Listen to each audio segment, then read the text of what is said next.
Hey, you recognize these guys? Hope not. They're bed bugs. And if you've got them, I'm not coming over to your house. Not that you're inviting me, but there's no way I'm sitting on that sofa you just got off Facebook Marketplace. According to this bedbug survey from about 10 years ago, 1 in 5 Americans has had or knows someone who's encountered bedbugs at home or in their hotel room. They're plaguing Paris these days ahead of the 2024 Summer Olympics, where for the sake of the athletes, let's hope the Olympic Village doesn't run out of prophylactics for the mattress covers. But the French aren't the only ones surrendering to a bedbug invasion. As noted by the American Society for Microbiology, the resurgence of bedbugs over the past several years has become something of a global phenomenon. Like the Beatles, if the Beatles did this to your body. And like Beatlemania, the US isn't immune to bedbug fever. And every year, the good pest people at Orkin release their list of our nation's 50 top bedbug cities. This is a bad list. It's what they say are the cities where pest control professionals carried out the most residential and commercial bedbug treatments over the past year or so. Coming in at number 3, Philadelphia. Better check those sheets in the cradle of liberty. Number 2, the city that never sleeps because he can't stop itching,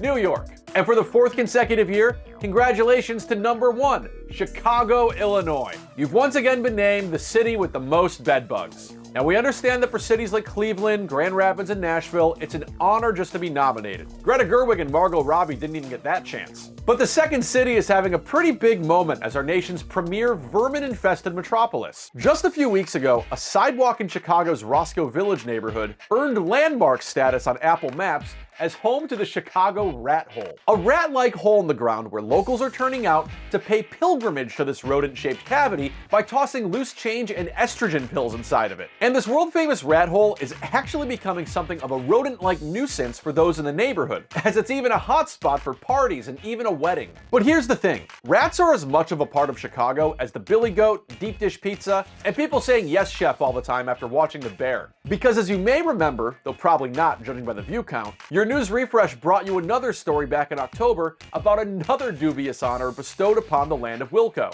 In 2023, Orkin also named Chicago America's Rattiest City. And unlike the measly 4-year run bedbugs have had, Chicago's had plenty of time to make some room in the United Center to hoist up some rat fur next to Jordan's jersey, because the Windy City has been named our nation's most rat-infested city for 9 consecutive years. Well, according to an investigation by Block Club Chicago, the city fielded more than 50,000 rat complaints in 2022. But it turns out the bureau that handles these issues is understaffed and under-resourced. The most prominent rat plaguing Chicago is the Norway rat, of which females can produce more than 50 offspring a year. And in the right environment, perhaps with candlelight, a few shots of Malort, and a discarded dog dragged through the garden, just 2 rats can turn into several thousand rats a year. Regarding these rat accolades, Orkin kind of carried out a little tail-in-cheek celebration by giving away free t-shirts that proudly declared that Chicago is the rattiest city around, and they all got snatched up like a piece of Garrett's popcorn on the tracks of the Lake Street L station.